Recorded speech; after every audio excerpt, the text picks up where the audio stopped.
who knows, maybe we might not. Well, I did. Okay. It's connecting. Yeah. No, we do seem to be live. Okay, we're so live. Whoever sees this eventually, we're still figuring this out. Oh, it says 2, 3, 4 people. Oh, here. Yeah. Okay, people So are joining. they're on, but I don't know if it alerted my people. It just might not in the end. Well, I don't know any of the people, so they're probably yours. Hi, everyone. Hey, everyone. I guess you can like type in questions or whatever. We're all new to this here. We're flying by the seat of our pants. This is brand new. Neither of us have ever done this, and don't want to speak extemporaneously. So if there's any way that you could type your question, I just got an alert. So I am your people. It says live video. Okay, so it did go out to my people. Okay. So some of my people, your people. Anyway, so let's try to seem like we know what we're doing. Okay. Well, Ben, welcome back. We good to see you again. We recorded a conversation not too long ago about whether or not the trans issue really did move the needle with the election, and whether or not the new gender movement has sort of replaced abortion as the kind of salient issue for a lot of women. So we talked about that. We talked about a lot of things. We talked about the cast review, sort of the fallout of it 6 months later. People love it when you come on the show. Somebody says they got an alert from me, but not from you. Well, I think other people did get an alert. I know that one went to my email. I subscribed to myself just to see what happens when my alerts go out. So it should be fine. Yeah. So did you? What kind of response did you get from our conversation? People, I get a lot of I didn't understand this that well, and now I understand it better, which is great, even though I've been having this conversation for 4.5 years on the podcast. So I haven't gotten that many. I haven't sort of broadcasted that much yet, so I don't know. But I have certainly learned more even since we spoke the other day. Everyone's hashing and rehashing what went wrong and what happened in the postmortem of the election. And I read a really interesting long article by David Wallace Wells in the New York Times opinion section yesterday. And he was saying that this idea of the margin shift being largely rightward from 2020 to 2024, when we compare the Biden versus Trump and Harris versus Trump, that really most of that switch are people showing up less so for Harris compared with Biden, and Trump gets a little bit more. So there's an enthusiasm gap, it would seem. And I also was listening the other day to a podcast with Ezra Klein, and I think I might have mentioned this on the show, but he was talking about how the party bosses in the Democratic Party across the country and whatever community, they've often been replaced by nonprofits. So the kind of organizing that might have been done before, that was sort of in-house in the DNC or some sort of arm of the DNC, whatever it might have been, are now often being done by folks like GLAAD. And so when people say, quite accurately that Kamala Harris did not campaign about trans rights, she was asked about it once or twice. She tried to evade the question essentially and just saying, I'll follow the law when pressed about her 2019 stance that she wrote on the forum that ACLU gave her about ICE prisoners, etc. And that is absolutely true that she did not campaign about this. And on the national level, the Democrats did not campaign on this as a major issue. But on the state level, it's totally different. So you look at a state like California, and they're working on all these laws, that would forbid schools from having policies that would mandate alerting parents if the kids change their pronouns or name at school. And it's really important to know that it's not just, a kid confiding in a teacher that they might think they're trans or something. It's an official change in the registrar. So it's different in that sense. I don't know what happened with the law, but there was a policy they were looking to make it so that in family court, judges could take into account if a parent hadn't affirmed the kid's transgender status, that could be counted against them in a custody dispute. So you see a lot of these laws having a lot of salience on the state level. So I think that that's something that's being missed in this discussion of, what went wrong with the Democratic Party and why are they losing ground? And is it true that Trump's ad campaign, the they-them ad campaign, was very successful? And what I do know from what I read is that the Trump team tested a bunch of ads toward the end of the campaign, and found that that one was far and above the most impactful. And that's why they spent that much money on it. So it's this question of, are they fomenting a sense of resentment and hysteria by using, the most exaggerated fear possible? There have only been 2 ICE prisoners that have received gender transition surgeries that have been paid for by taxpayers. So this is not exactly a big issue, but I think it primes in the public, and there are a lot of people out there who see kids in their communities or in their families. There have been about 400,000 kids have been diagnosed with gender dysphoria in the last 5 or 6 years. And then this is a very conservative estimate. Maybe 14,000 kids have received either gender transition treatment, surgeries, or both. And one would guess that the true figure, let's just say it's maybe closer to 20, 25,000. We don't know. But this isn't something that's not happening. There have been about 5,000 top surgeries, double mastectomies for girls that identify as male or non-binary in the last 5 years. So this whole idea, like the thing that's never happening, is absolutely happening. And I think that the public is really starting to respond to it. And I think that a lot of the extremism from trans activists of having total inflexibility, you cannot discuss this, you cannot question the science, we have trans women or women, we have right to these spaces. I think that a lot of the public is pushing back on that in a way that is now compromising the civil rights of transgender people across the spectrum. So that includes their right to different kinds of medical care. And so, speaking with people like Brianna Wu, they're very concerned about this, and they're, resentful of the louder voices in the room of perhaps, ruining it for the rest of them, per se.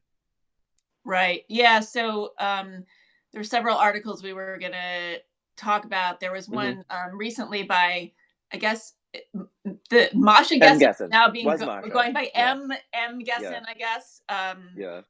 Okay, so M Gessen had a piece in the Times. It's sort of interesting concept, like this sort of new pronatalism and how that was intersecting with anxiety about robbing trans-identified kids of their fertility. And I know that I'm just going to say Masha, because I did not get a memo about an official name change, and I have seen. I think byline M elsewhere, started but M when M uses they them pronouns. I know that. Okay, all right. Yeah. It could be difficult, but I think they adopted the M when they started at the Times, which was, I don't know, sometime earlier this year. So really? I'm not sure. I'm not positive. I don't know. Okay. Anyway, so M has is a biological female, carried a pregnancy, had a child, and later transitioned, and talks in the piece about how this timing works out nicely. But then also says that it's not a big deal. We obsess about fertility. I don't know, sort of a strangely incoherent piece. But, apropos of what you just said, there were many, many hundreds of comments, of course, and we can talk about any number of them. But several people, you start seeing things like, this simply doesn't happen. Transing kids, this does not happen. Even a small percentage. The rarities make the news. This is the comments on, I guess, my video is what you're saying, on your own page, right? Yeah, I'm looking at the comments on the Times piece. Oh, the Times article. And and it's saying stuff like this, and I think that it would be so nice if there was like a pocket guide to how many kids have actually medicalized and had surgeries, because people are just constantly saying it doesn't happen. It's a little ironic, this thing that never happens that we must defend to our death doesn't make a lot of sense. It must be happening if you were to make such a big issue of it. So, let's just look.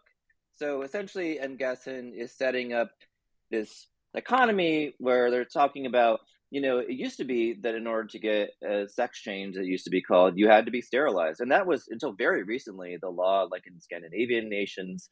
And then now it's been flipped. And so they find this strange that now all of a sudden everyone's so concerned that these kids should be having surgeries. So Gessen writes, anxiety about trans people and reproduction and the laws and rules that it produces cut both ways. On the one hand, these rules aim to stop people born with female reproductive organs from forfeiting their ability to get pregnant, anxiety about trans people not having babies. And on the other, they aim to ensure that people who do transition will not reproduce, anxiety about trans people having babies. In both cases, the objective is to control the means of reproduction. That's usually the goal of movements that purport to protect women and girls. So, for one thing, they're keeping it in the present tense and switching the order. No, the old system was sterilization, and so is the response then to do the exact opposite? And now you want to defend the right to sterilize? I must admit, I do find this argument incoherent. And then they get into these sort of conspiracy theories in which they're comparing J.D. Vance's, very vocal support for having children and the importance of family and that whole cat lady thing, comparing that with all of the different repressive factors of the Putin regime. And well, that's it's M's getting a wheelhouse. little out there, but I guess, and there was another article, an interview. This was March 11th of 2023 with David Remnick. That was in the online version of the New Yorker. David Remnick is the longtime editor-in-chief of the New Yorker, and at the time, it was Masha Gessen said a lot of similar things, but just in greater detail. It was a long Q&A, and I remember being really struck at the time with how cavalier they were about, well, some kids, they change back, and we all make decisions. And they said this as well. It was one of the two. I think it was the New Yorker one. They were saying, oh, young people make decisions all the time that affect them over the course of their life. And Remnick says, what do you mean? Well, they, for example, taking out huge student loans to go to college and being saddled with them for life. For example, joining ROTC and becoming part of the military for life.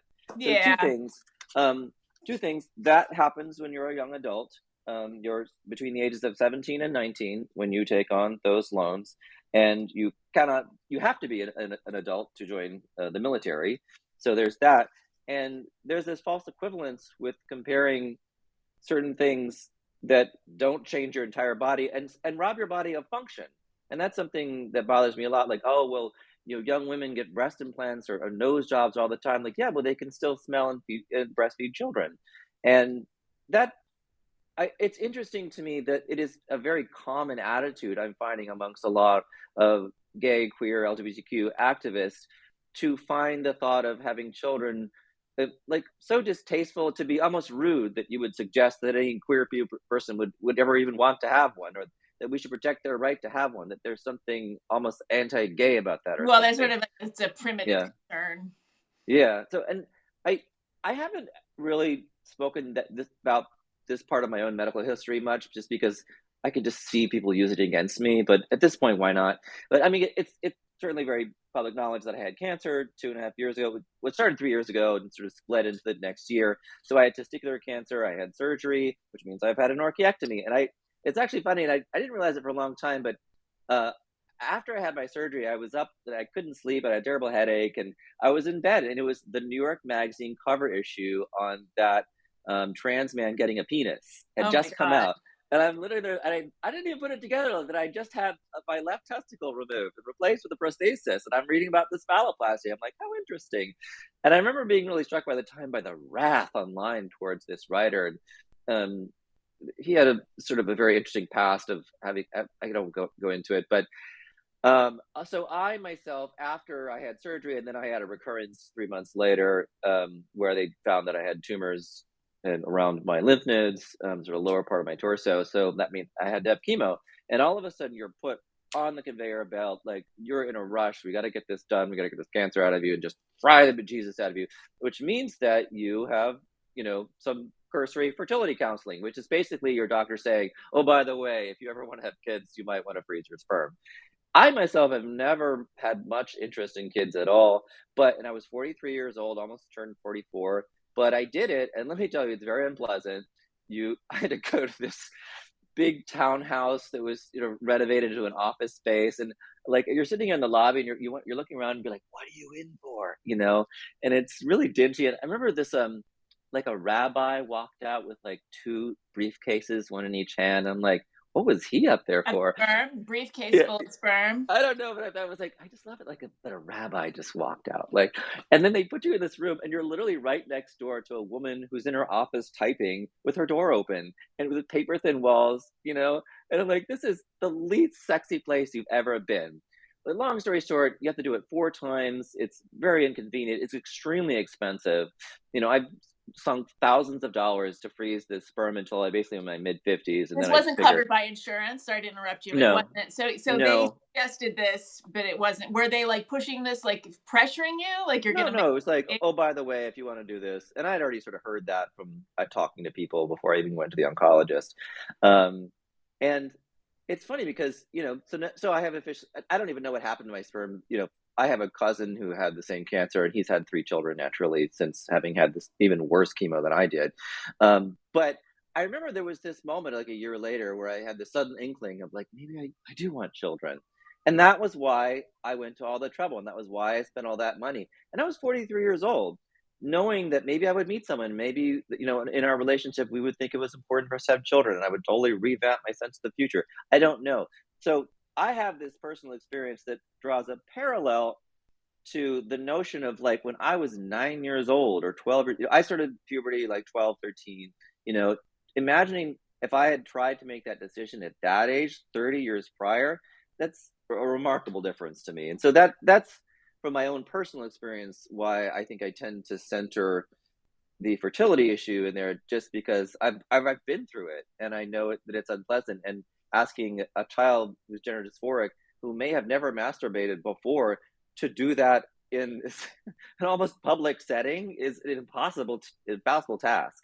So, and then that's what you're up against. If you and I, read Jack Turbin's book. He's that child psychiatrist from UCSF. He's very prominent within this whole world, and he wrote this book about trans kids. And he's talking about this one natal male who identifies as female. And when it comes time to make the decision about fertility counseling, essentially the kid's too gender dysphoric to touch her own penis and couldn't possibly masturbate. So they just sort of shrug and just move on. And that part of the book really struck me. It sort of like catches my throat that like it was just sort of that almost casual to them that it was no big deal. So, and what do I know about this kid's life and whether they ever want to have kids? But I just think that we've learned from a society globally, from what happened in the eugenics movement and all the quote unquote mentally incompetent who were sterilized forcibly over the years, that we have firmly established that the right to reproduce is a fundamental one that should be taken very seriously. And that's why this Guesson piece seems to turn that on its head, where Republicans want to forcibly force someone to rob them of their ability to take their own fertility away, when they're a child. And I have trouble making sense of that. Yeah.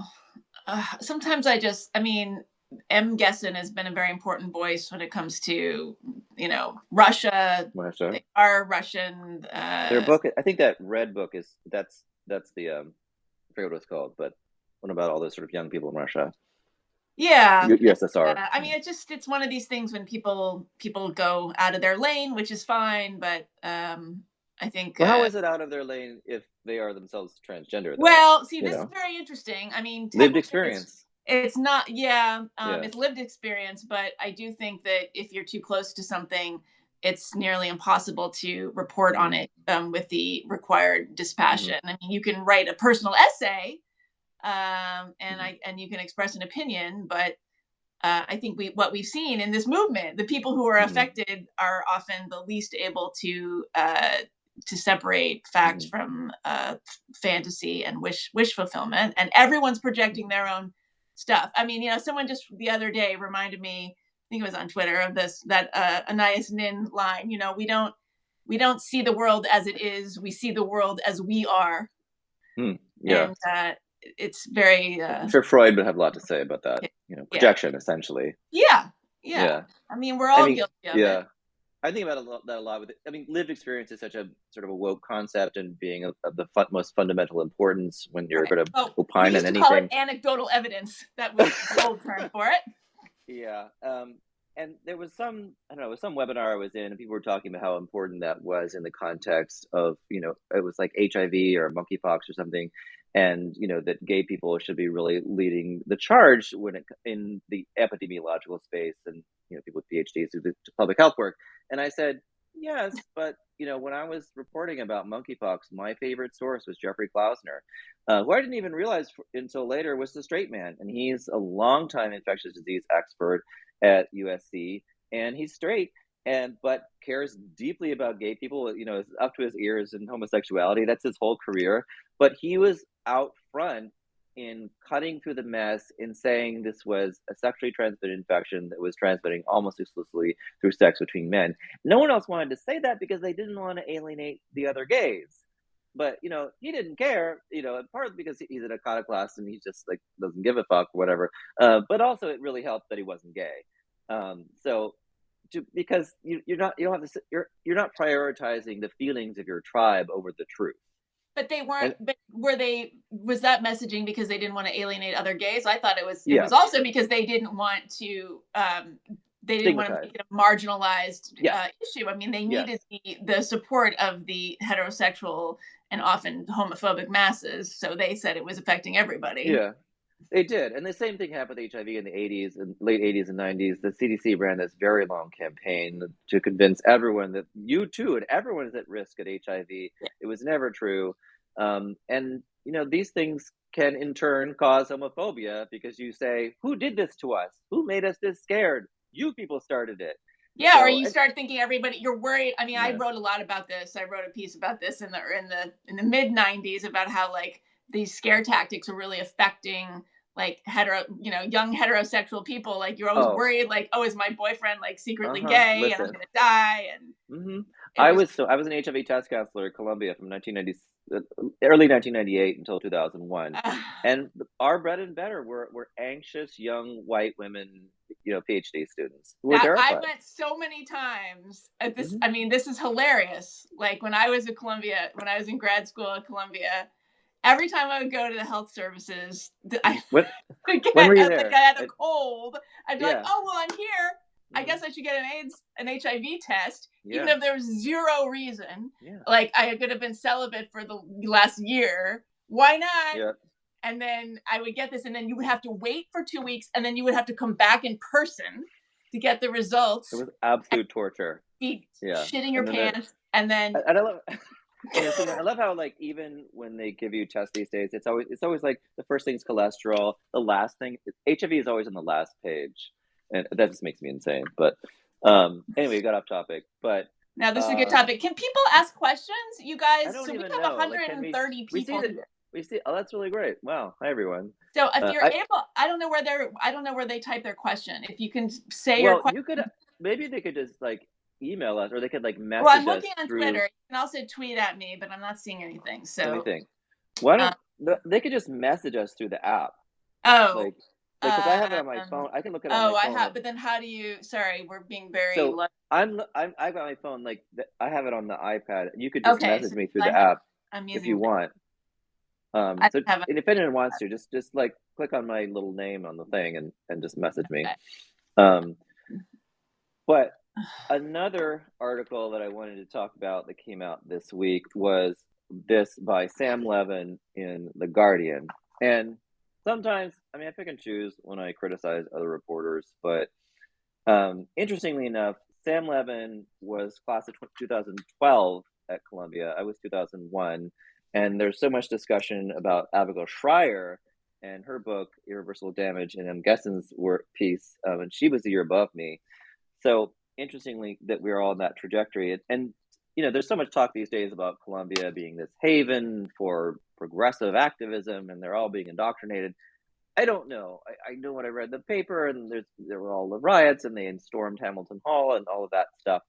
But if you're to say that Abigail and I are more prototypical of our era, and Sam is one of his, it would seem that he took the same education and turned it into activism, whereas I would like to believe that I'm more of a straight reporter who's not out there to advocate. But this article, so it's revealed trans rights case at U.S. Supreme Court features doctors previously discredited by judges.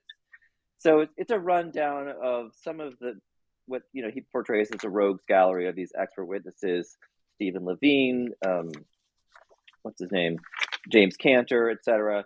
And so there have been this cast of characters, and they've gone throughout all the states, and they serve as expert witnesses testifying for or against these bans of pediatric gender transition treatment. And one thing that really bothers me when you see others like articles like this, and there was another one I remember in Huffington Post that was basically a precursor to this article that said, look at how much these jerks get paid. They get paid like, I think it's like $250 an hour, you know, and sometimes they'll be there all day. So they make really good money. And James Cantor, that's kind of all he does these days. But both sides get paid the same. So you can't use that as a reason to discredit them, because it would discredit the other side just as much. And they're talking about how James Cantor and others have never treated a transgender child and how disgusting this is. But Meredith McNamara, who was one of the key expert witnesses who testifies on these cases from the other side, she's at Yale, she's a pediatrician there.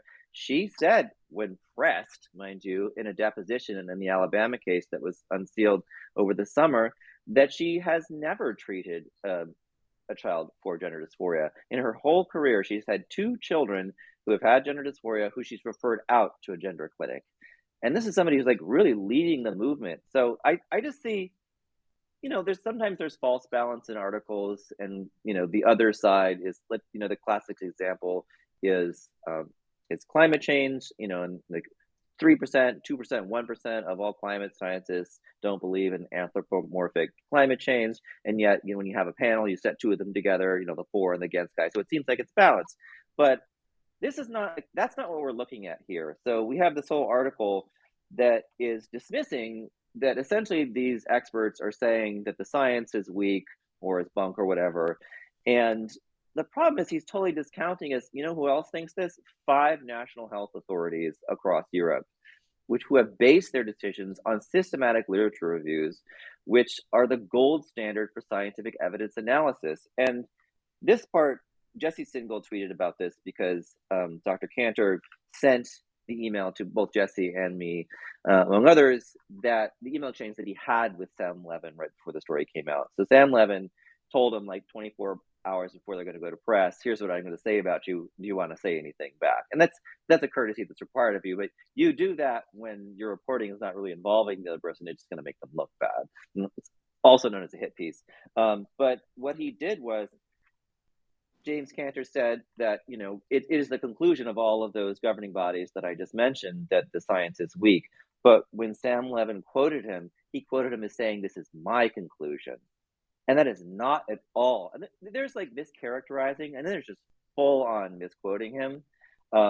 That really bothers me. And it's because what he was saying was inconvenient to the thesis of the article, which is what these guys are saying is wrong and should be discounted. And moreover, what he's saying is that, so the Supreme Court on December 4th, you know, a week and a half from now, a little over a week from now, will be hearing oral arguments in the court case that will decide the constitutionality of the ban in Tennessee in any case. So Tennessee has its ban on pediatric gender transition treatment, that's puberty blockers and prostate hormones.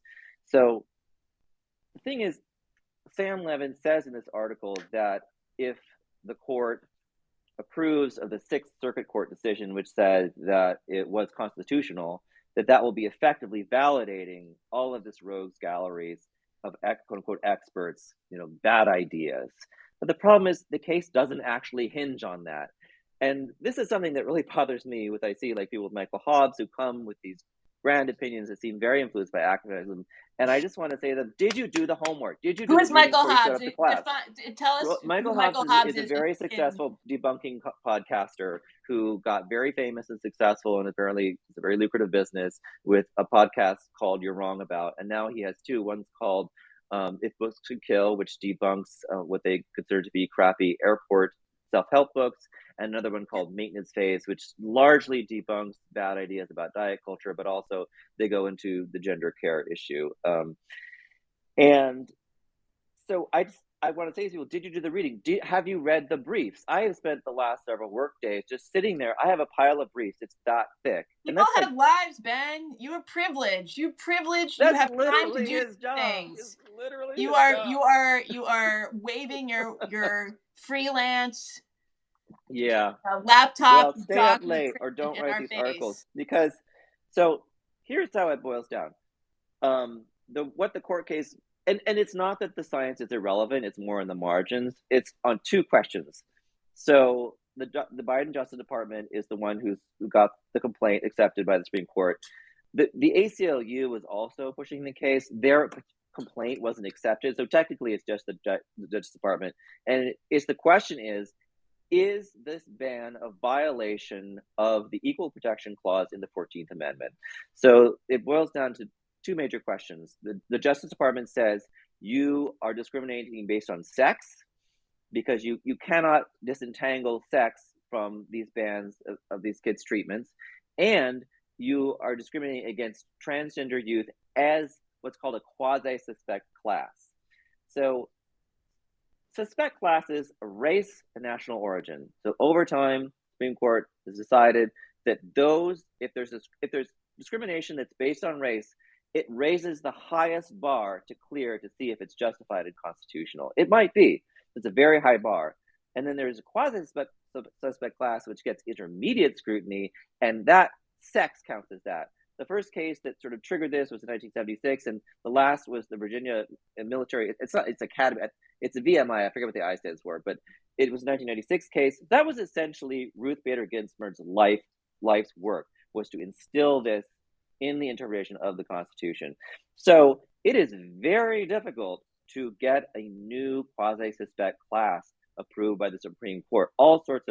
Many people have tried for things like mental disabilities, et cetera, and they said no. So, and even with sex, it took a very long time for them to finally really phase it in, per se. So, the department's going for it best they can and saying this is discriminatory, because the argument is that, well, puberty blockers and cross-sex hormones are prescribed to children, cisgender children, for other reasons, such as precocious puberty, or if they have some sort of insufficient level of testosterone in their body and they're a natal male. Therefore, it is discriminatory to deny them in other cases. Whereas what the Solicitor General from Tennessee will be saying in the oral arguments, and what is said by the Attorney General in the Amicus brief they filed, is that no, the comparison is within transgender people. You're comparing apples to oranges. And this isn't a matter of us discriminating against a class of people or an identity, but a medical condition. And we are discriminating based on age, because the cutoff is either 17 or 18, because Tennessee and Kentucky's cases were sort of enjoined. So that's sort of folded in there very slightly. But it's the age of majority in any case. So age is not a suspect class. Therefore, you have a very low bar to clear, and we clear it very easily. So the idea, and it's thrown in there, and part of the context is that this is indeed a disputed field of medicine, and states have a right to regulate medicine. That's within their powers, and that you see a lot of references in the amicus brief from Tennessee's Attorney General to Dobbs, because that was part of the decision. And we actually do have some questions now. So and this one is germane. This is germane to what you're talking about now. Good. So Blue asks, what are your predictions of the amicus brief regarding double advocacy bias impacting the Screddy case, the Tennessee case you're talking about? Everyone with any sort of legal sense thinks that it'll be at least a 6-3 decision validating the ban. So, all these amicus briefs, a lot of them are kind of theater, they're kind of noise. And there is a theory that I've heard that, I'm not necessarily some legal expert. I audited a con law class my senior year in college, but I didn't have to take tests. But the idea is that if you sort of prime the justices to find this treatment repugnant, that they'll find a way to make the reasoning fit what they would prefer. Maybe that's true, maybe not, getting into their unconscious, if nothing else. But there are stacks and stacks of legal briefs on either side, and it kind of reminds me, when you see some congressman who's sitting there in the Capitol and is shouting some speech, and there's like one person out there in the audience, but they're shouting to a camera and they're hoping to go viral. That's what these are for. They're a part of the larger legal record that people can refer to in the legal context, but also in the larger social context, or journalists. And hopefully Sam Levin will read some of them. And Sam, if you ever are listening, I'm sorry to be so critical of you, but you are a senior reporter at The Guardian, and I find this to be a work of activism, and I think that's a shame. And I would appreciate it if you would do the reading, which is to say that you should read the cast review, and you should look into the very valid, the very real and substantive criticisms of this medical fields and the strength of evidence behind it, and not just take the opportunity to do what's frankly been done by other reporters already, which is just sort of try to make this gallery of experts look bad. One of the reasons there are a couple reasons why like they don't have any experience working with this.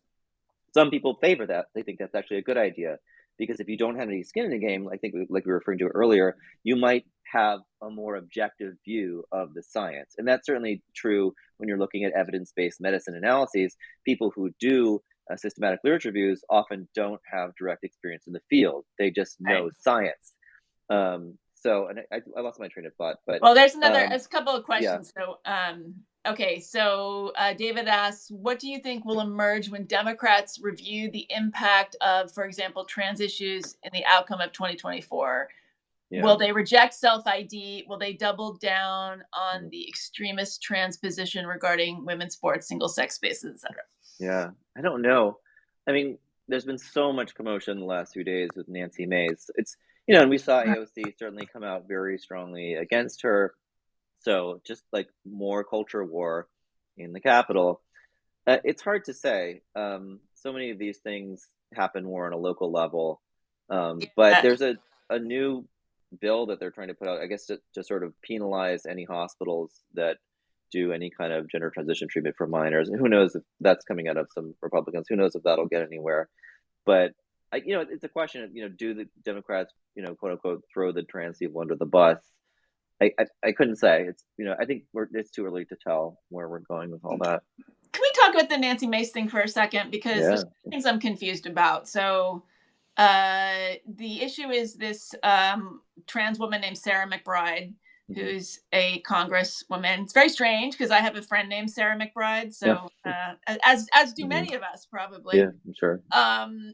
So Nancy Mace is a Republican congresswoman who's like making a stink about using the women's room at the U.S. Capitol building.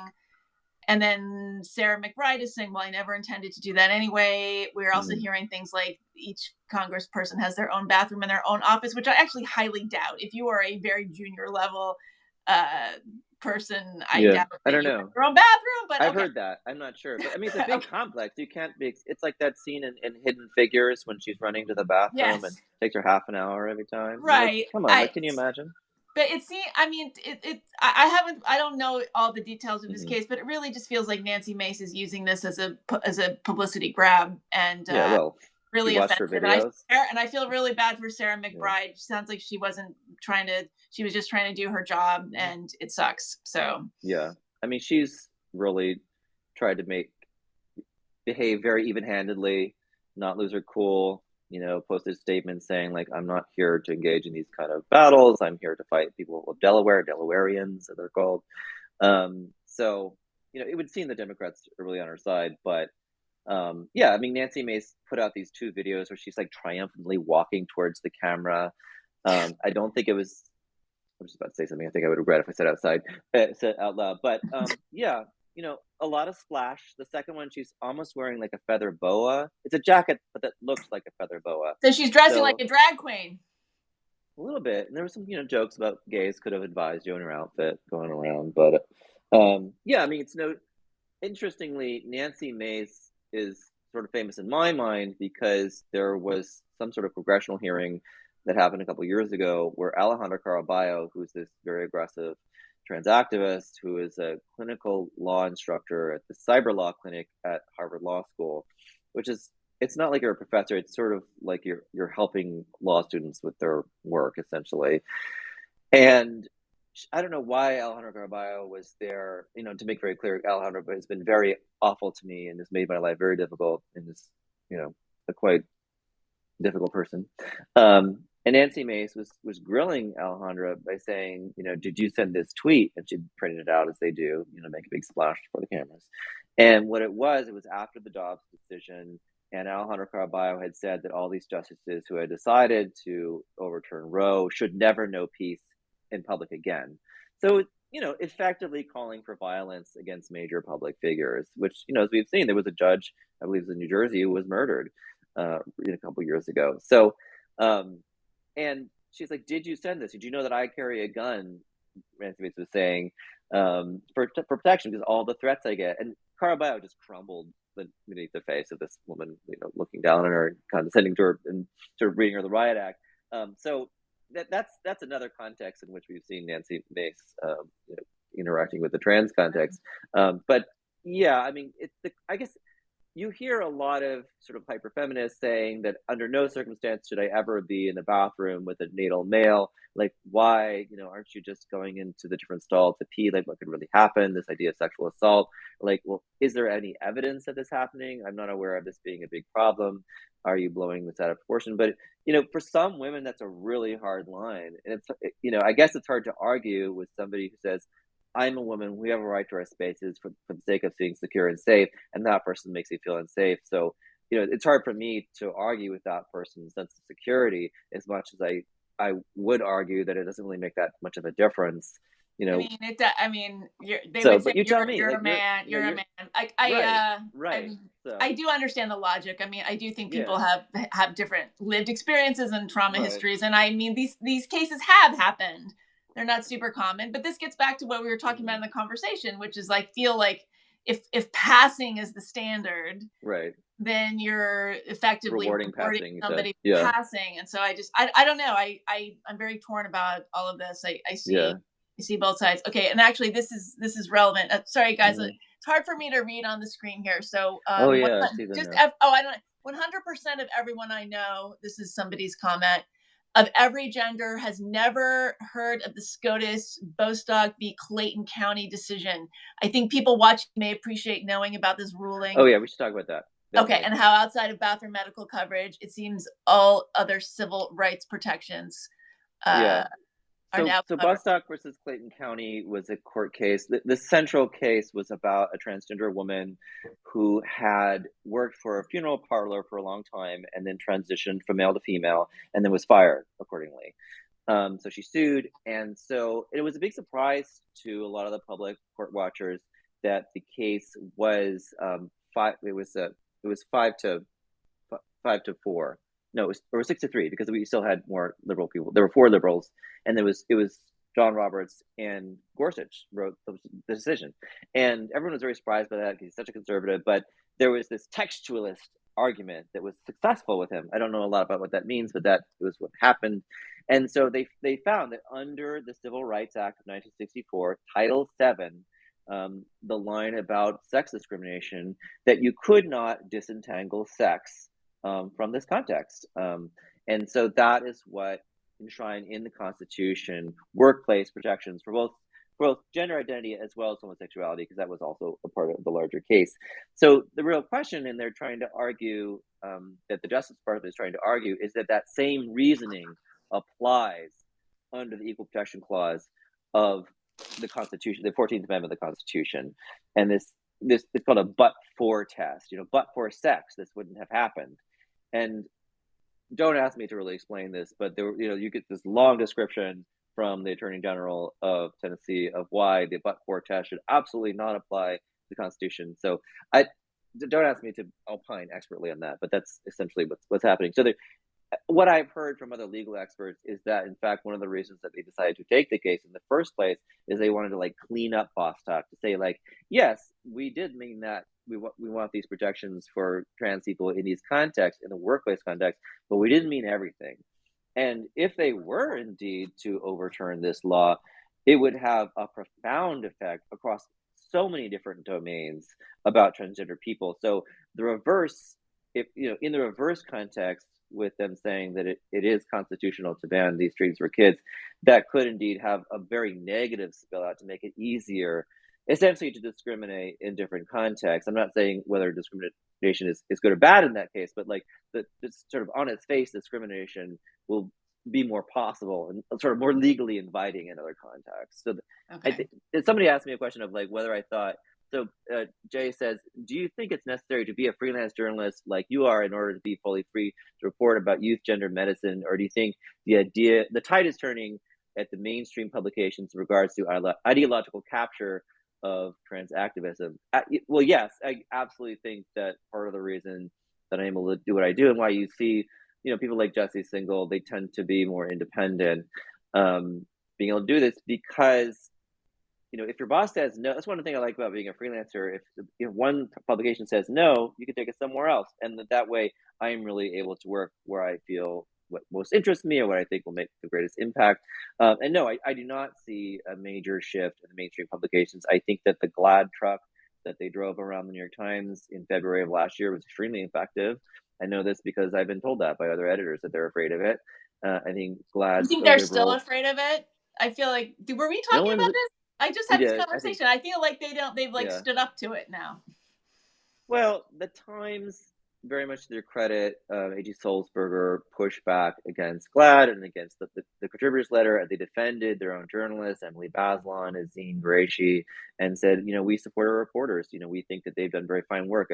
There was some sort of like all hands meeting where they were like highlighting the best work of the past period of time, and they highlighted Emily Bazelon's New York Times Magazine piece from the spring of 2022 about this issue. So that's been really nice to see. But across the spectrum, this is what we're seeing in the Guardian. Yeah. And I mean, there are errors in this. Like, there's just full on you need to correct errors, which I pointed out on Twitter, and I don't expect them to correct it. And so Jamie Reed is the whistleblower from the Missouri clinic who, in February of last year, she blew the whistle on the Washington University Pediatric Gender Clinic. She had been a caseworker there for a long time, and she characterized them as being very sloppy and not engaging in proper assessments of these children, et cetera. And ultimately, she is what triggered that state to pass the ban when it did. So she told me that she and Dr. Cantor told me the same story about working with Sam Levin, that he came to them at the 11th hour, said, here's all what my article is about, point. It's all like, we're going to make you look bad. And do you have anything to say? And Jamie played me the tape of their conversation. It was about 11 minutes. And Jamie's trying her best to get through it without sort of losing her cool. She's saying, so you're telling me that you've written an entire article already about trans kids in Missouri, where I live, and you didn't look me up, you didn't ask me to connect you with any other sources. And he kept just saying, I'm here to write an article about trans kids. And then she's getting, philosophical, where how do you define trans kids? He found this a very off-putting question. Yeah. Which is a very important question, because when I hear the expression support trans kids, I'm like, hold on a minute. The same with gender affirming care. It presumes that expression that you're affirming the correct gender when you do it. And you always know, like, you figured it out, even though they don't even bother to try to discern if this kid is going to be transgender permanently or not before they make these decisions. So, do you define it according to gender dysphoria? And how do you know for sure that these kids are going to be gender dysphoric forever? Have you talked, is there any credence to this social contagion theory, et cetera?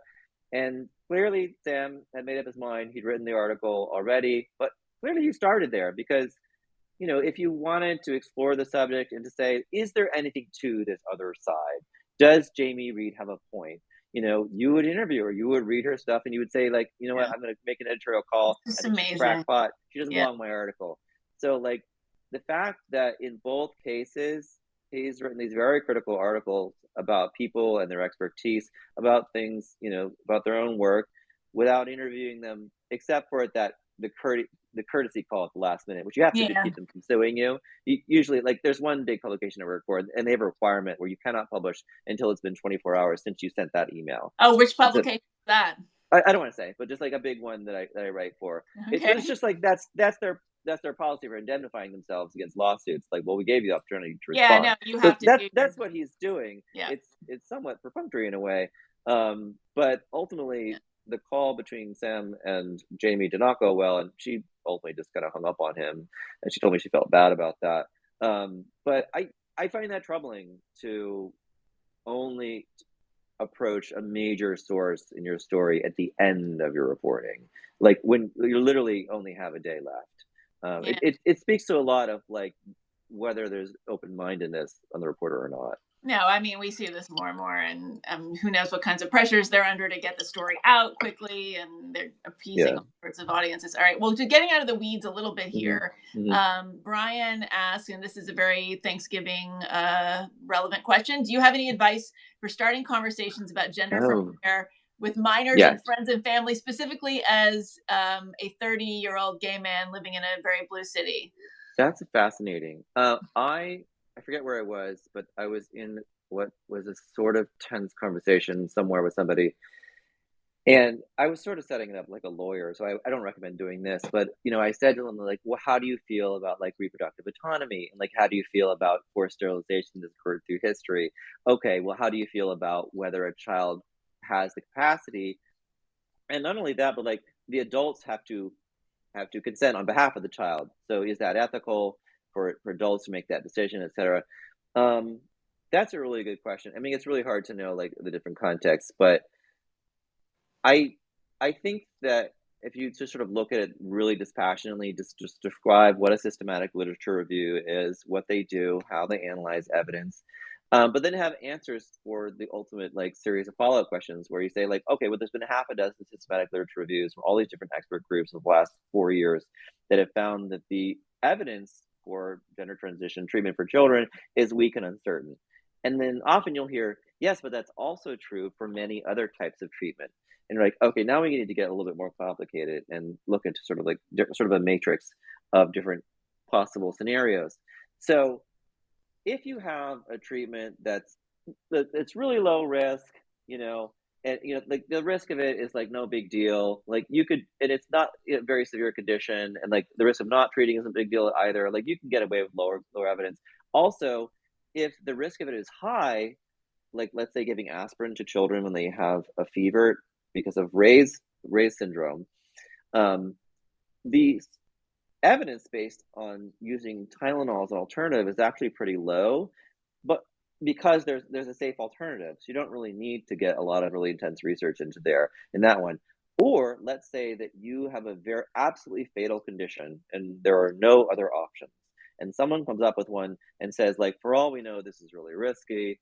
In that case, like, it's sort of your last hope. In that case, it is also ethical to use lower quality evidence. But in this situation, we're talking about a condition with a high number of known risks, and as well as potential, like theoretical risks. And the known risks are, sexual dysfunction and infertility are especially possible for natal males. And that's another thing I want to say about MGESNs is they only refer to females' reproductive, leave out males entirely. And they're the ones at greater risk, by the way. So if you're and this is also not a fatal condition, as much as people say that it is. Gender dysphoria is not a certifiably high risk fatal condition. So in the analyses that have been done in Finland that we've seen, and as well as England, suicide death rate is elevated amongst children with gender dysphoria, but suicide deaths are nevertheless still rare, and that's a good thing. Well, it's And we also should celebrate correlated, that. not Yeah, caused. there's that too. So the Finnish study that came out in February, they diced it all up and they controlled for various things, and they found that when they controlled for the number of specialist psychiatric appointments that young people who had been to gender clinics went to, that then there was no difference in the suicide death rates between those gender clinic attending young people and the age matched peers. And a lot of people think that that's looking at it in the wrong direction. It's like, well, yeah, because they're upset because they have gender dysphoria, therefore they're going to these and specialist psychiatric care in Finland is more than just like depression or anxiety, like the garden variety. It's something much more severe. So it really is an indicator of very severe psychopathology. So people argue that back and forth, but the idea is that it's not that the gender dysphoria is driving the mental health problems. It's that mental health problems are more common in this population, and that so if you want to find somebody and help them, you should treat the mental health problem as opposed to gender dysphoria. But and then there's all these arguments like the mental health problems are causing the gender dysphoria. People don't really have the answers to these questions, but it's definitely I think a fair debate at this stage in the game. We certainly the Do science they is not really settled on these not, questions. sorry to interrupt you, but do they Yeah. really not have answers to that? Like the mental health problems are causing the gender Well, for dysphoria. one We thing, still lack evidence for that. they don't run studies to try to answer those questions. Right. A lot of the issues when you say, well, we really don't know, is because nobody started to study to try to get an answer because they might get an answer they don't like. And that is very common in this field. So I know a guy who is in grad school for psychiatry kind of thing, and he wanted to do this study, and he was going to work with these people, and they said, yeah, you can work with us and use our data set, but you have to have either positive findings, or if they're negative, you have to couch them in a certain way. They wanted to sign this. So, and you see Sally Baxendale is this neuropsychologist at UCL in the United Kingdom, and she did this review paper on what we know, which is not a lot at all, about the neuropsychiatric impacts of puberty blockers. And when she was trying to get it published, she went all over the place, and people, were turning her down, and they were, the reviewers would say things like, "Why are you even asking these questions?" And that's very shocking to me, that in one would hope would be a liberal society, that academics would discourage you from asking things. If the answer is something that you don't like, then maybe you should reevaluate your feelings about this thing that you're supporting. Yeah. Yeah. And again, I mean, I know this was in one of the comments on one of those New York Times pieces. It sounds like such a prosaic point, but I think it bears mentioning and revisiting frequently. Like, this is not gay rights 2.0. I still run into so many people, well-intended people who otherwise pay attention to what's going on in the world, that really, really still have this issue confused with gay civil rights, and see, going against anything a trans-identified kid says or wants. They see that as tantamount to gay conversion therapy. Right. And it's like, we need to just emphasize again and again that, like, the conversion therapy is what's happening now. This is like, a lot of these kids are gay. Well, that's what Andrew Sullivan argues. Right. And I feel like that is a very legible sort of point to make to people who don't like follow this in granular detail the way like probably most of the people on this call do. We're going to be sitting down Thanksgiving with regular people who, just want everybody to be themselves. Yeah. And Gessen refers to that as well, is very dismissive. And one of the things that they said in the interview with Remnick was that they really didn't think it was appropriate for Emily Bazelon to have paraphrased Andrew Sullivan's opinion, which is what you just said. Andrew Sullivan will say they're transing the gay away. And so Bazelon referred to his opinion about that, and Gessen thought that it would have been appropriate for Bazelon to have left that out, to made an editorial call that we don't just include what they consider to be a crank opinion. It's actually really crank opinion. Well, that wasn't what they said, but that's essentially what they're implying. It was actually really funny because during the interview, M. Gessen misgenders Judith Butler and calls them she, which Remnick thought was very funny and very sort of like human. It's like, we all do it, even somebody with they, them pronouns. But I think that actually would be a really interesting discussion. Hopefully it could be done without shouting at Thanksgiving, is like, what do we know about the differences and similarities between homosexuality and transgender identity? How do they form? And what have we seen through history about how gay people have been treated, and how psychiatry in particular? I read a really interesting book by Regina Kunzel, and she's a historian at Yale, and had a book come out. It was academic book this spring about psychiatry's power over homosexuality, and the book was constantly using the word power, and I never really thought about that way, but it really did. Psychiatry wielded uncanny power over the lives and freedom and integrity of gay people's bodies and their sanity. And until finally in 1973 they delisted homosexuality, at least started a process of pulling gay people out of psychiatry's dominion in the way that was very damaging. So the question is, is saying that a kid should not receive gender transition treatment, or making them, go into a lot of self-analysis before they can get it, and ultimately refusing for them to have it, is that conversion therapy? And if so, why? And how do we know? How certain are you? Is this based on research or presumption and projection of older people who are gay or trans saying, well, I always knew I was gay, or I always knew I was trans, if only I had done it earlier. Therefore, these kids today must be the younger me. And who else do you want to help but your younger self? And that's perfectly understandable. It's such a narcissistic projection. Is that based in science? And essentially the answer is we don't have the answer to these questions. So it is something, of a heuristic to make these presumptions. But I think that a lot of the research establishment would love to just ride on that and make sure that people don't ask these questions because they're very happy with the way that the system is running currently, at least where it's still legal. But, as we're seeing, that's caused such a backlash that it ultimately could just destroy the entire field. Yeah. We should wrap up pretty soon, Hmm. because we're almost at an hour. We have almost Yeah. 200 people in the chat though, but Wow, that's amazing. Nice. yeah, for a first time, that's Surprise. great. I mean, Yeah. I don't know, maybe you run into this. I can think of several friends and acquaintances whose kids have transitioned. Hmm. Maybe they're in their late teens, or they're over 18, Hmm. and the parent, whether or not, the parents are sort of on a spectrum of supporting. Hmm. But like the toothpaste is out of the tube, and how do you get into conversations with people in that situation? I mean, do you Hmm. just avoid it? I usually try to avoid it, but it's like they Yeah. also know that I speak out about this, and I feel like Yeah. an elephant in the I room. did have I did have somebody ask me on behalf of a friend of theirs, and they said that it was a couple and they had a trans girl, needle boy. Well, I guess it's sort of come into this identity more in like mid to late teens, and at this point, I think was a young adult and was exploring the idea of transitioning medically.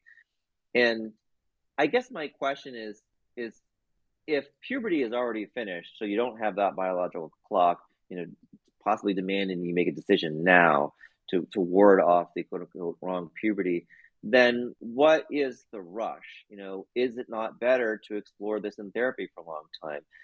And I think for some people, the answer would be like, how dare you suggest that I should wait another minute? Right. I've had to live in this body, which is causing me all this misery, but I think it's at least a question worth exploring in a family, the saying like, what are the downsides of you waiting and spending a lot of time discussing this, and really exploring this, and I just this morning, I've been podcasting all day.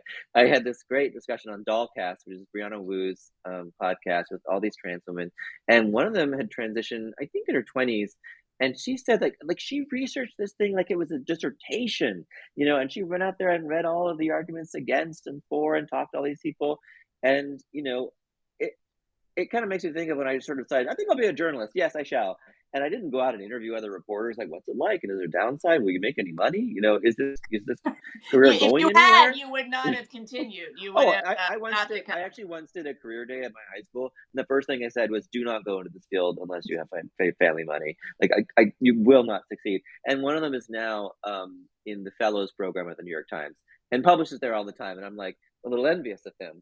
And I told you not to be a journalist. You're just going to show me up. But in any case, is it shouldn't you research this thing thoroughly, and not just on Tumblr, but like in every avenue you can find and talk to people, um, you know, or is there an argument that you are so miserable that absolutely you must do this as soon as possible? And indeed, some of these trans women I talked with today, they were like, yeah, as soon as I was a drug addict, I was hospitalized, and as soon as I started medically transition, it's like everything lifted.